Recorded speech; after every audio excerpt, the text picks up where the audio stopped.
'మహా Avatar Narasimha' just ఇప్పుడే చూసా. మూవీ మాత్రం ఎక్సలెంట్‌గా ఉందండి.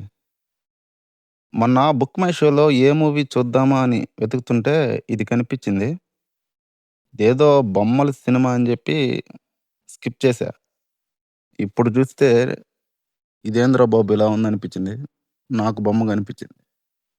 ఫస్ట్ హాఫ్ కంటే సెకండ్ హాఫ్ హైలైట్‌గా ఉంటుంది. ఎస్పెషల్లీ దట్ లాస్ట్ 30 మినిట్స్ అయితే గూస్ బంప్స్ అంతే.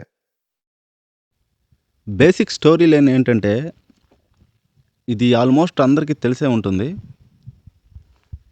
మన పురాణాల్లో హిరణ్యకశిపుడనే ఒక రాక్షసుడు ఉండేవాడు. అతడు బ్రహ్మదేవుడి నుండి చావులేని వరాన్ని పొంది ప్రజల్ని హింసిస్తూ ఉంటాడు. అతను ఎంత పెద్ద రాక్షసుడంటే సొంత కుమారుడైన ప్రహ్లాదుని కూడా చంపడానికి సిద్ధమవుతాడు. సో ఇతన్ని అడ్డుకోవడానికి శ్రీ మహావిష్ణువు దశావతారాల్లో ఒక అవతారమైన నరసింహ అవతారం ఎత్తి అతన్ని చంపుతాడు. ఇది బేసిక్ స్టోరీ. ఈ మూవీలో ఇది కొంచెం డీప్గా ఉంటుంది. అలాగే ప్రహ్లాదుడి సీన్స్ చాలా బాగుంటాయి. ముఖ్యంగా ఆయన చెప్పే ధర్మం, నీతి మాటలు, ఇలా కొన్ని మంచి మాటలు అంటారు బేసిక్గా. ఇవన్నీ చాలా బాగుంటాయి. ప్రహ్లాదుడికి మహావిష్ణువు మధ్య బాండింగ్ కూడా చాలా బాగా చూపించారు. ఈ మూవీ ఒరిజినల్ కన్నడ లాంగ్వేజ్లో తీశారు. తెలుగులోకి డబ్బింగ్ చేశారు. తెలుగు డబ్బింగ్ కూడా చాలా బాగుంది.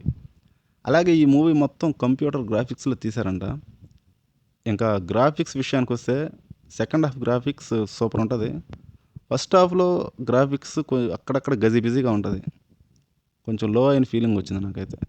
ఫైనల్గా అయితే నరసింహ అవతార ఉగ్ర రూపాన్ని చూశానండి. బీజిఎం దద్దరిల్లింది. ఈ క్లైమాక్స్ చాలు ఒక మంచి ఊపిచ్చి గూస్ బంప్స్తో థియేటర్ నుండి ఒక ట్రాన్స్లో బయటకు వస్తారు. అలాగే మిగతా మూవీస్తో పోలిస్తే టికెట్ ప్రైస్ కూడా చాలా తక్కువ ఉంది.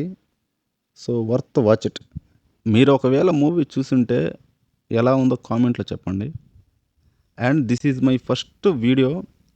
సో ఎంకరేజ్ చేయాలనుకుంటే, సపోర్ట్ చేయాలనుకుంటే సబ్స్క్రైబ్ చేయండి. వీడియో చూసినందుకు చాలా థ్యాంక్ యూ.